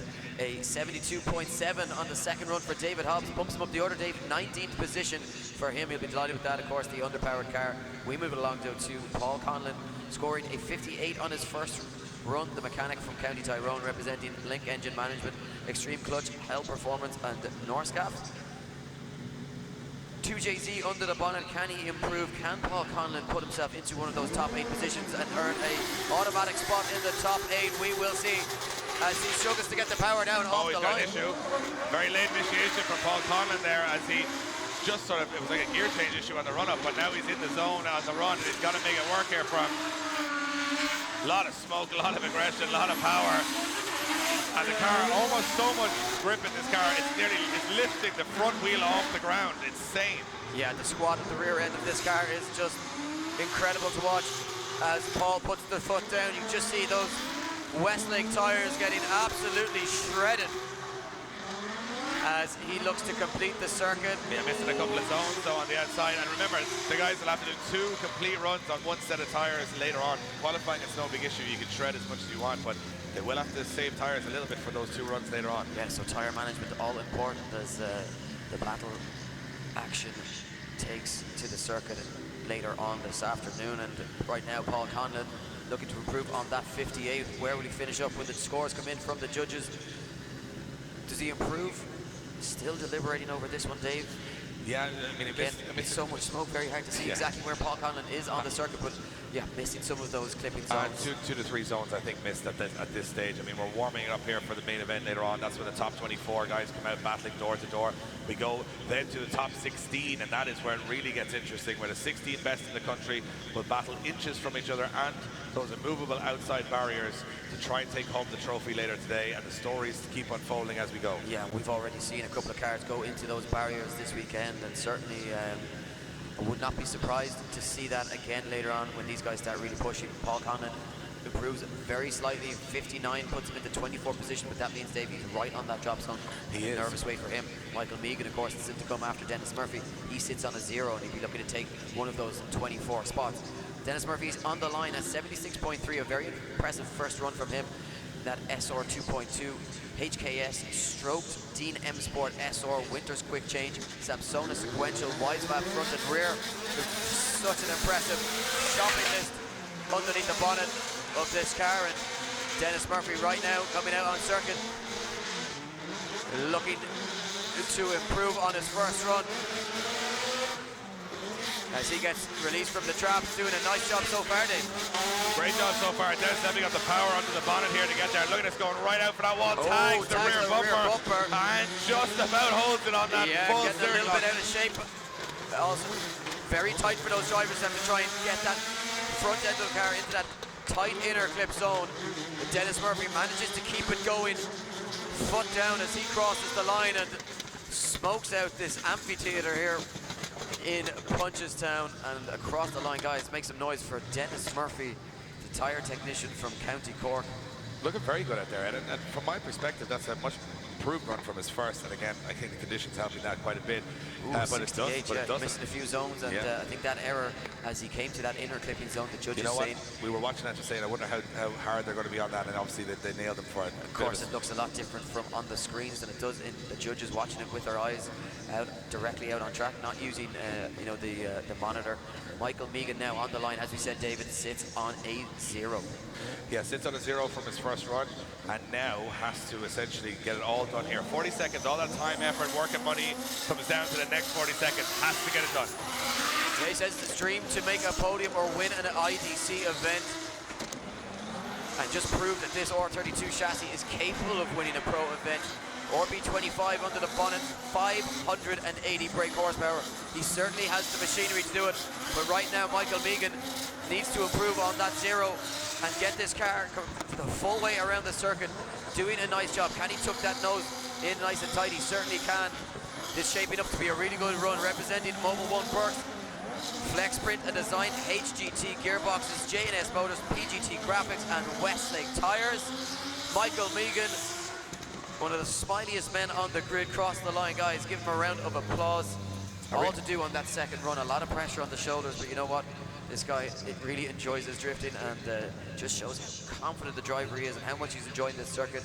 What will the judges deem that score, though, to be after his second run? Well, it's definitely not going to be a 0, and that's the good thing for Michael Meighan. It should see him creep up, but it might bump some guys down as well, which is the other thing. Let's see what he scores from the judges. I think it was a safe run. I think it was a tentative one. I think he knew he had a 0 from the first run. He didn't want to make a mess in the second, take too big a risk, get himself into the battle, steady himself for later on. And there you have it. Into 20th position goes Michael Meighan with a 71. So he looks pretty comfortable for top 24 action later on, and he'll be happy with that. Now on the line, a man that I'm keeping a close eye on this weekend, Chris Brady.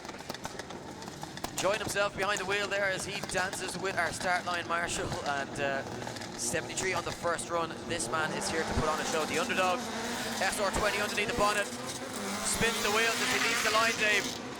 And these tight technical circuits really suit Chris Brady, taking it right out to the wall, hugging that white line. Can Chris Brady top qualifying here? Representing GT Tuning, Bradley Motorsworks, Chambers Performance at 720 wheels. You know what? 450 brake horsepower and a chassis like Corolla, perfect for this layout. Look at the precision as he tags the wall with that rear bumper. Yeah, just missing that inner clipping zone, though. Hard to see on the screens, but in the flesh you can see just a couple of feet outside it. The rest of the course, though, looking very solid, very consistent, and plenty of pops and bangs from the anti-lag on this car. It is a crazy Corolla. Yeah, manages to keep that rear wheel just on that white line, not dropping a wheel, and over the line. Guys, make some noise for hashtag Hit Me Brady. one more time. Chris Brady finishes his second run of qualifying. Yeah, impressive stuff from Brady, who, you know, shone in Dunleary last year when he got that tight technical, but not improving his score. There are a couple of errors and missing some clipping zones, leaves him in 18th position. Into the top 24 though, and remember, once qualifying's done, it doesn't matter really at that point, because you got to go back into the battles later today, and that's where it's won and lost. Charlie Geary gives a wave to the camera. Charlie in this crazy estate BMW and one of the underdogs, but I think this course really suiting him. Yeah, really suiting Charlie Geary. Chucky Reg plate on the back. Still has the 320i badge on the back of the car from the Shell, so that's impressive. Yeah, I mean, I'm not sure if that's for authenticity or just laziness. I'm not exactly sure, but right now, Charlie Geary taking it out to the wall in this BMW E36 Touring. And that 79 on the first run from Charlie leaves him sitting nicely on the grid, but he'd be looking to move himself up the order. Oh, but a big straighten there from Charlie Geary, tags the wall, gets a little bit out of shape, and now just manages to get the front end of that car into that inner clipping zone. And as he throws it on angle, it's full throttle from here to the rest of the circuit as he switches back. And Charlie Geary in the Clonakilty Car Centre, E36, crossed the line from his second run of qualifying. I'm not sure, Dave, if that is going to improve on his first run. Yeah, guys struggling out there with the technicality of the course, the fact that it's just so many corners. I mean, there's 1, 2, 3, 4, 5 corners on a drift circuit. Is quite a lot, especially when there's that much dipping points out there. Oh, but look at this. 84. Had 84 for Charlie Geary, puts him up into 6th position. Big run from Chuck G. And again, it just shows, Dave, that our view on the monitor are not exactly the same as what the judges see. Nope. And Dean Martin sits on the line, very important. Didn't get his first run in qualifying. His second run will be his only qualifying run. And he has it all to do here, representing Morgan Auto Body Repairs. Yeah, as you said, all the pressure on now. What does he do? Does he go for broke, or does he try and take it safe? Issues with the car already. He's definitely coming in very hot into that first corner. Just not getting into that outer clipping zone, but probably get into the other one. He will. And so one zone miss. He's got a lot more to collect before he finishes up here. It's like Sonic the Hedgehog, collecting rings as you go around. Yeah, needs a good result here from this weekend to keep himself in a good position in the championship. And of course, without that first run of qualifying, having it all to do, the added pressure here, I think Dean Martin just looking to get this car around the circuit and just get himself settled and take it from the battles. No point going out and trying to put in a 100-point qualifying run and scoring a 0. So Dean Martin doing the right thing here, getting that car around the circuit, putting in a steady run. I think that will be enough to get himself into the main event and the battles later on. So we await the scores to come in from the judges just to make that official. Could we see Dean Martin and James Dean go up against each other In a Rat Pack battle. at the end of the season at Japfest? That'd be fantastic. It's possible. Yeah. Dean Martin gets a 70.7, puts him in the 21st position. Into the game goes Dean Martin with just one run to get the job done in qualifying. And move on to a man that I'm expecting big things from. Liam Devlin looks so comfortable out there on this track, and I'm expecting with a very good first run in the bag, we're going to see Devlin go for broke here. I think he's going to try and top qualifying. Yeah, I think he will. A couple of errors on the first run meant he only scored a 69.7. However, lots of aggression, lots of style, and lots of impact on that first run as he spins wheels off the line and now gets that power down onto this Punchestown circuit. Liam Devlin looks to take it to the wall and does just that. Now, will he dial on the angle as he comes into this tricky little snappy section as they throw it back on angle?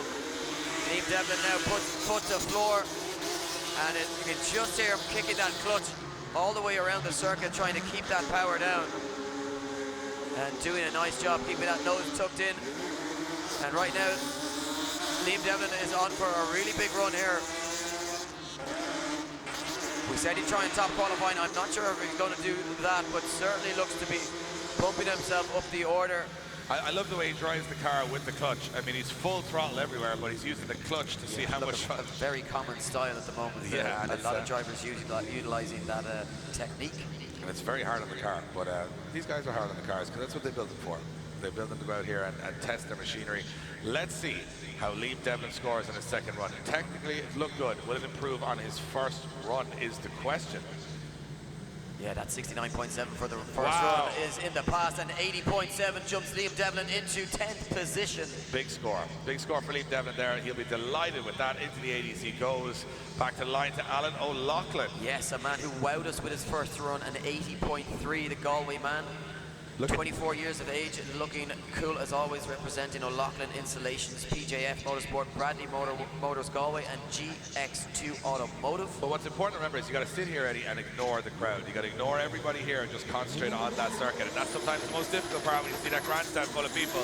Yeah, the crowd really starting to build here in Punchestown, and we are wall to wall with people all the way around the circuit. You can see them on your screens. If you're watching at home, you are missing out some really exciting action here in Punchestown, on and off the track. Something for all the family here today. But right now, Alan O'Loughlin tearing up the Punchestown circuit, shredding those tires, taking it to the wall.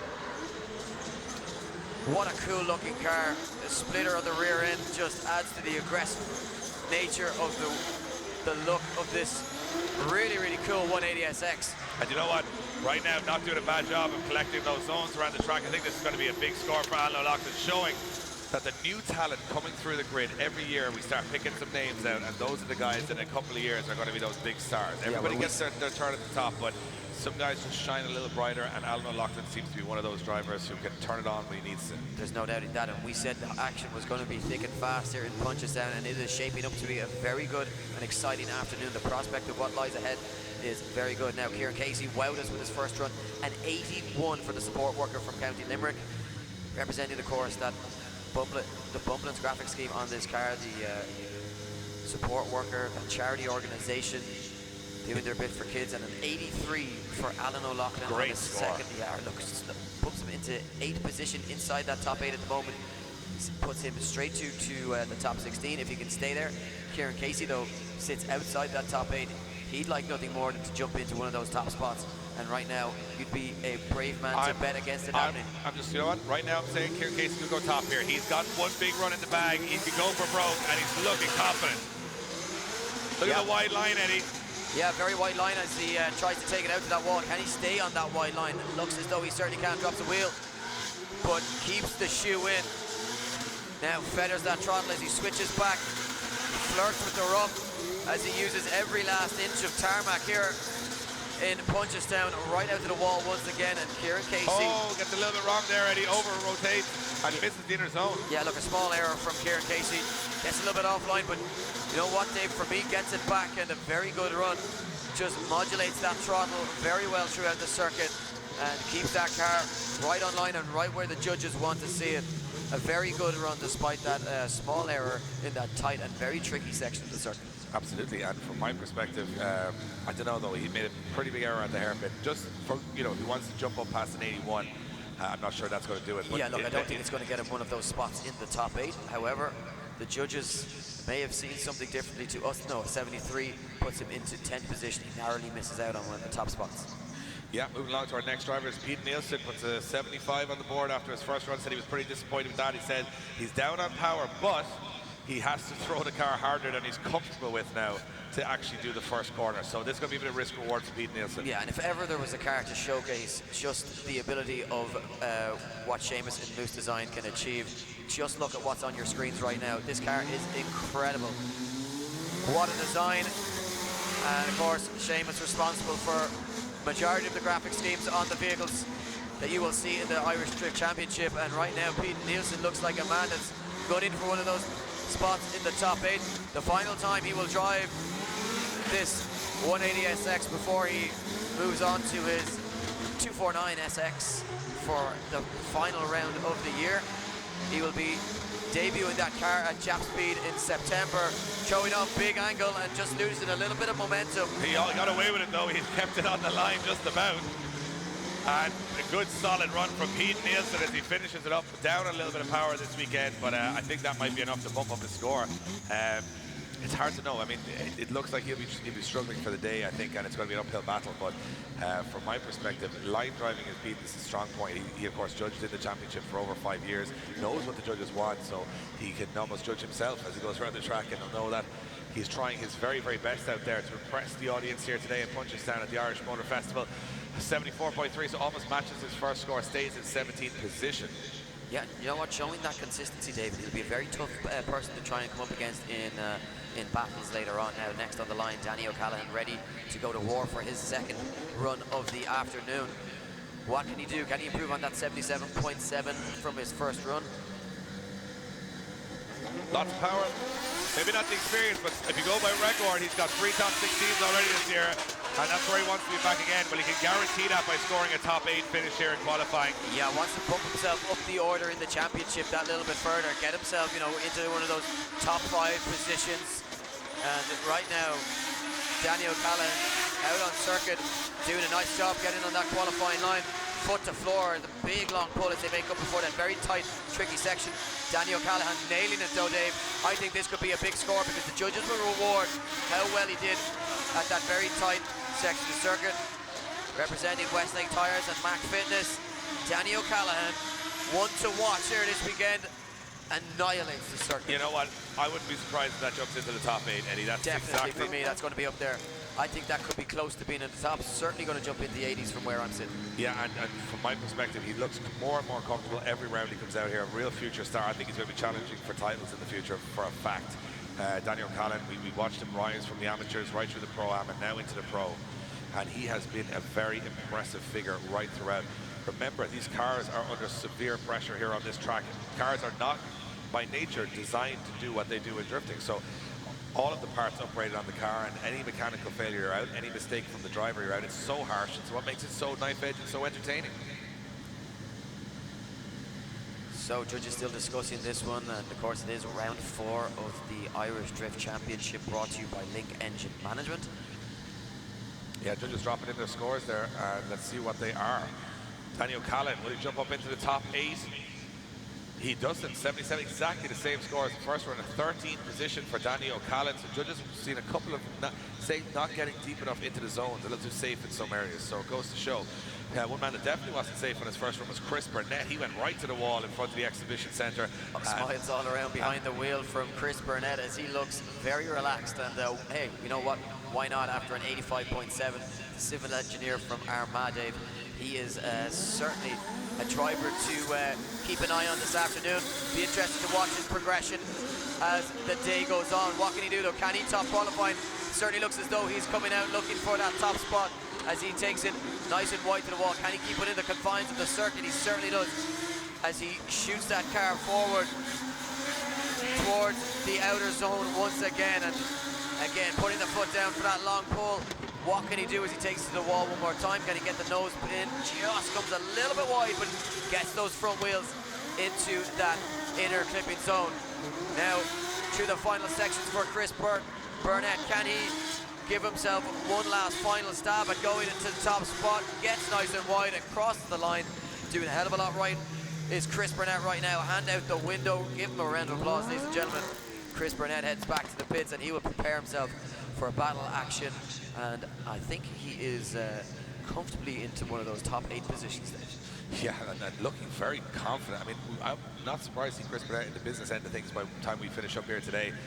Not far off the trophies if he keeps driving the way he's driving. Look at that, another 85 for Chris Burnett. 2 consistent 85s, leaves him in 4th place. He looks like he's safe for top 8 finish in qualifying, meaning he's going straight to the main show this evening. Now, Brian Egan back on the line in that borrowed car from his teammate David Garvey. Of course, this will only be the 3rd time that he's driven the car. Only managed an 82, Dave, in a borrowed car on his first run. It's impressive. So, you know, he's only learning the car. I'd imagine he might be able to go a little bit higher this time around. But also interesting to note, he's never driven an S-body chassis before either. Yes, exactly. So, New territory here for Brian Egan. And you know what? Not looking like a fish out of water here. Brian Egan could be switching to an S-body chassis after this round, because nailing this circuit, I think this one, if he can keep this pin, could be going higher than an 82. For me, looking really, really good. And I think David Garvey will be sitting in the pits going, Brian, you know, you're making me look bad here. Yeah, but it's a very, very well capable car. That being said, David Garvey doing a very good job behind the wheel of this car this season as well. So, Brian Egan, can he finish this one out? Because he has taken all the clipping zones so far. He's been on a really good line. I wouldn't be surprised if he improves there. That was an incredible run. An 82 in the first run, I think that one's a little bit better. Certainly looked a lot more fluid and a lot more technically sound than the first run. Imagine Brian Egan at the highest qualifying position of the year in a borrowed car. He had 3 laps in. That's a craziness of drifting. That would be something special. I'm looking at the judges here saying they might be pleased with that one. Didn't look like there was many errors on that run whatsoever from start to finish. Let's see where he drops in on the scoreboard. Here we go. Brian Egan, borrowed car from teammate David Garvey. An 84 for Brian Egan puts him into 6th position in a car that he's done 3 laps in. That's, you know, showing natural driving ability there, Eddie. I can struggle to find the gear stick in a rental car some weekends, and this guy comes out here in 3 laps and puts in a run. Amazing. So thumbs up on the start line from Kevin Quinn, the owner at Quinn Motorsport. 84.7 on the first run, so if you had any doubts about whether this man is performing this weekend, you can think again. Kevin Quinn came here to play, representing Quinn Motorsport, Cinco Customs, Hell Performance and Westlake Tyres.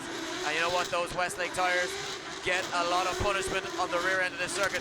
This thing is an absolute smoke machine, and Kevin Quinn is a violent man behind the wheel. Look at this, Dave. Precision accuracy as he takes it to the wall. Very nice on that inner section. And you know what? He's going to get lost on his way back because the clouds around this Punchestown circuit blinding Kevin Quinn. And yeah, his own smoke. You have to give that 100 points because you don't know whether it was good or bad. Well, I think we call him the magician because he makes the whole arena disappear in one run, because David Blaine couldn't even manage that. Amazing run there from Kevin Quinn, making the entire exhibition centre disappear. Let's see if the judges liked it as much, though.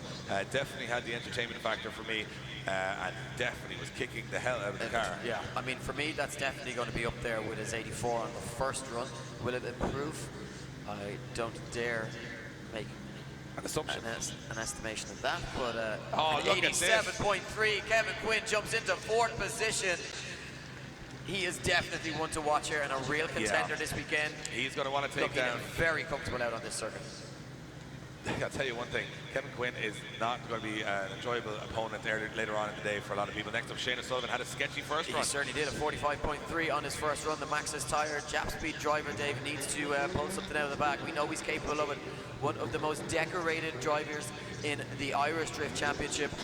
Shane O'Sullivan leaves the line. Can he get himself into the show? The car salesman from Galway.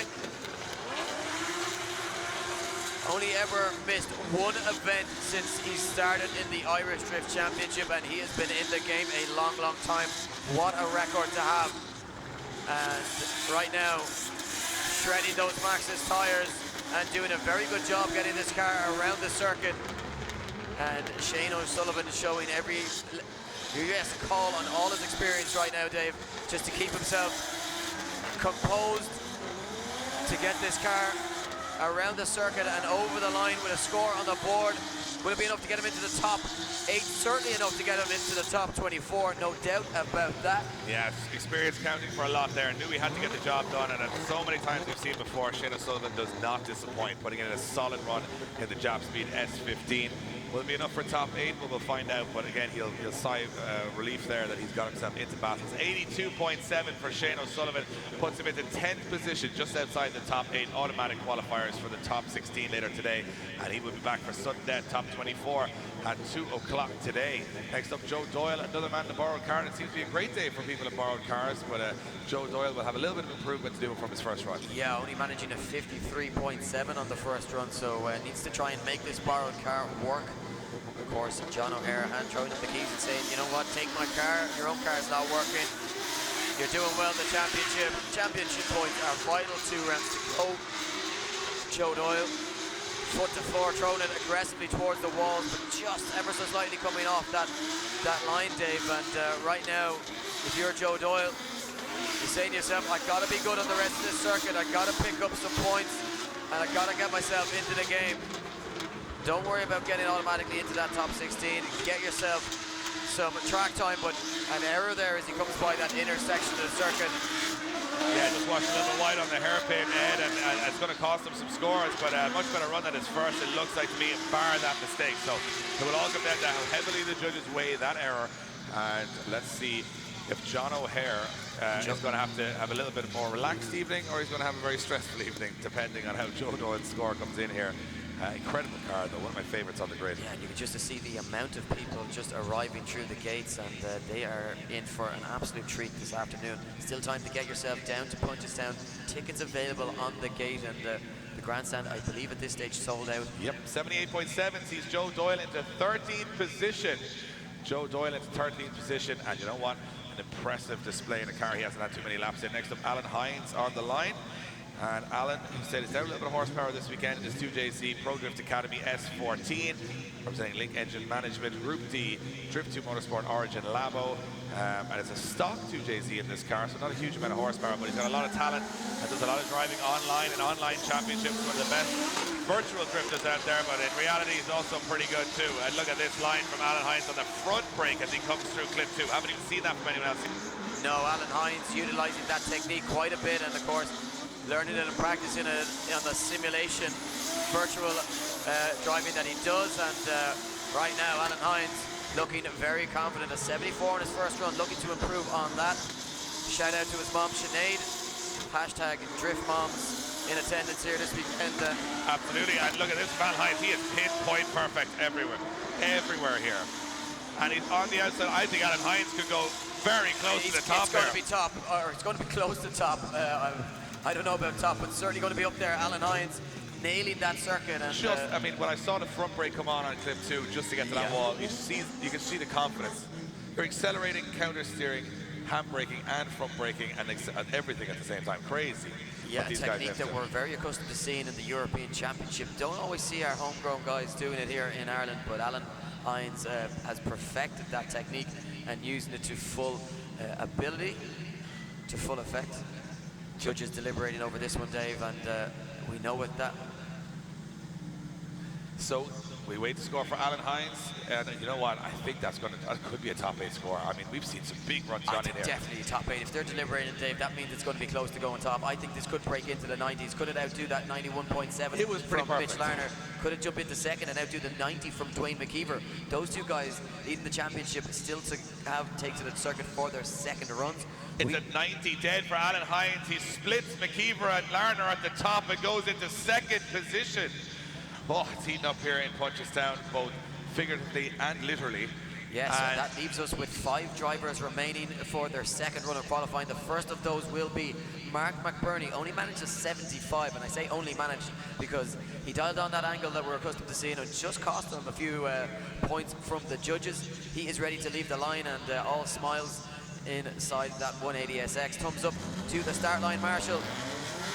Slams through the gears as he takes to the circuit in the Drift Shed NI 180SX. What can McBurney do as he backs it up into the wall? Very good so far, and he loads of angle, lots of precision. I mean, he really should go for the backwards entry into the hairpin, but I just don't know if he can help himself. I think he really should go for it. He's going to go for it. No, look, tones it back a little bit. It's business time here for Mark McBurney right now.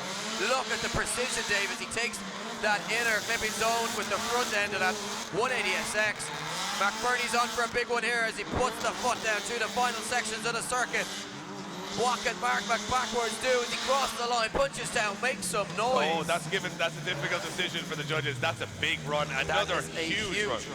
That is exactly what they were looking for. I think this is going to be another big score. We're seeing monstrous runs going in here, and precision driving at its very best, showing why the Irish are the most successful nation at the moment in the world at this particular motorsport.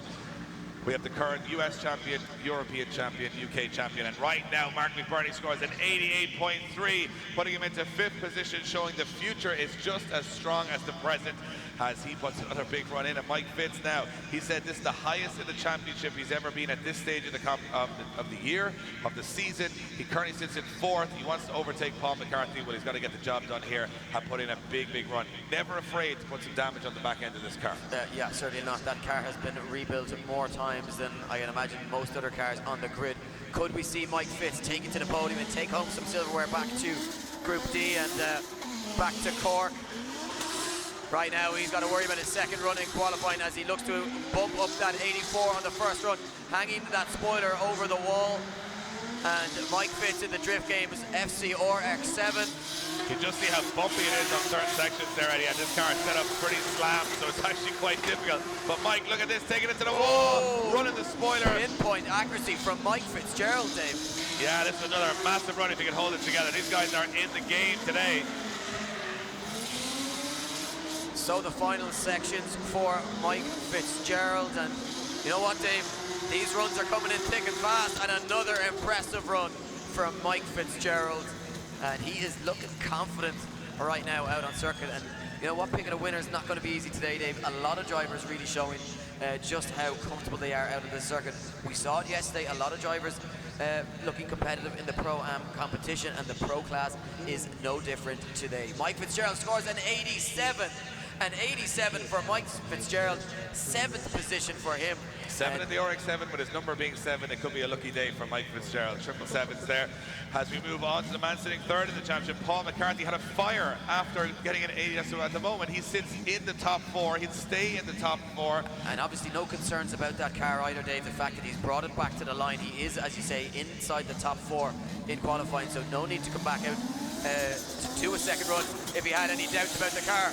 Here we go, second run of qualifying for Paul McCarthy. We call him the giant killer, because that's exactly what he is. And right now, 3rd he's got a D-bead here, Eddie. Yeah. He's got a D-bead on the back tire off the rim on Paul McCarthy's car. And he's still going. There's a tire off the rim, and he's still putting in a run. That tire has completely left the rim. And takes him to the wall. And he's still going to complete this. He's staying in it with one tire on the ground. Paul McCarthy's still trying to get a run together here. You can see the tire just wrapping around the suspension there and not allowing him to put he gave it a go. So though. a fire on the first run, A D-bead on the second run, and he still qualifies inside the top 4. That's impressive stuff from Paul McCarthy. And that leaves us with 2 drivers remaining. Paul McCarthy scoring a 0 on his second run. And it is going to be the second run of the 2 men that almost shook the grandstand out of its foundations. And you see there, Paul McCarthy is 89.3 on the first one. Happy enough. He looks happy in the photo anyway. And he's going to top 4 again. Another issue with Paul McCarthy, a car going on fire after the finish line again. So it was definitely an issue there. So 2 fires for Paul McCarthy and a D-bead, and he still qualifies in the top 4.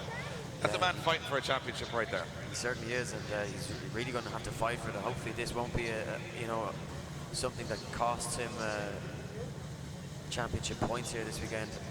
Yeah, it looks like it's okay though. I think that they'll get back in. They've got a little bit of an hour and a bit to get that fixed. A bit more time this time. Well, let's talk about what's on the line, which is Mitch Larner. Now, Mitch Larner is the current tops qualifying at the moment. He's done over 1 point over Dwayne McKeever's run. These 2 guys, 1st and 2nd in the championship. And just to let you know, Mitch Larner, even though Dwayne McKeever's won the first 3 rounds, Mitch Larner has podiumed. So he is still in contention for the championship. One mistake from Dwayne McKeever. Say Dwayne McKeever was to go out in the top 16. Had Mitch Larner won the event, Mitch Larner would become your new championship leader. 25 points in the difference between 1st and 2nd. So this championship is not over yet, and who knows what could happen. Could we see, even if Dwayne was to win and Mitch was to come 2nd, it would still all be on the line going into that final round. Absolutely. Which is a very interesting thing to just, I suppose, let you guys in attendance know, and if you're watching at home, you can follow that throughout the day. And you can tell by when drivers when they signal to the camera on the start line how confident they are. This guy just oozes it. So I think he's going out here for the 100-point run. Look at the rolling burnout into the first corner. No handbrake either. Full throttle into the first corner. No handbrake. This is going for it. 100-point run. He's trying for it here, Eddie. Yeah, look, the man from Western Australia right now is just, I mean, he's a modest enough guy. He exudes confidence, but when he gets behind the wheel, he is an absolute killer. Shredding those Zestino tires right now, smoking out the Punchestown circuit, and revving the absolute balls out of that V8 LS monster. Finished up. What a run from Mitch Larner. We said started with rain today, but now we have the thunder because the Australian has put in a monster. I think that could even go bigger. I don't know if that'll be beaten today. That was an incredible run out there. It was pretty impressive. I mean, let's see what he does on the scoreboard, Eddie. Will he go top? Will he stay top? Will he improve? It could be a very big score. Mitch Larner, Dwayne McKeever watches the scoreboard from the start line. 95.3 for Mitch Larner. Goes top by a mile. Yeah, I mean, look, Mitch Larner says to Dwayne McKeever, you scored a 90 on your first run, it wasn't good enough. Now the target's 95.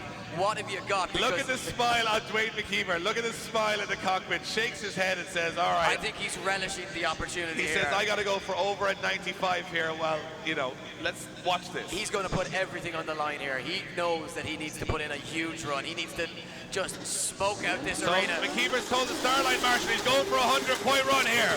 Look at this. No handbrake on entry. McKeever goes to the wall. Right to the wall from Dwayne McKeever. The forward bite is insane. Can he keep this going, Dave? As he puts foot to floor. McKeever. Look at the Big aggression. angle from Dwayne McKeever. Throws it sideways. He hasn't lifted off the throttle once.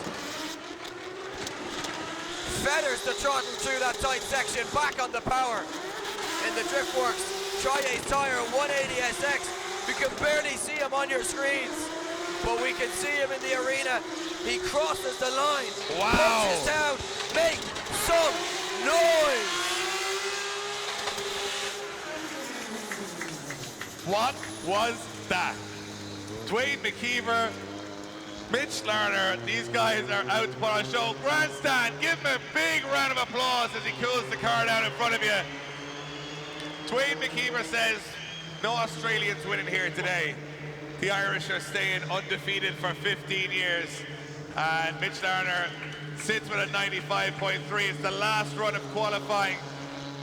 Oh, let's see what Dwayne McKeever scored. Has he beaten Larner, or will Larner stay top? Here we go. Dwayne McKeever goes into second position for McKeever. 93 on his second run, and Larner stays top. What a qualifying session. Don't you dare tell me that drifting isn't the most exciting and adrenaline-fueled motorsport in the world. And that is the absolute boring part of the show over with. And now we go to the exciting part at 2 o'clock when these guys go door to door and head to head.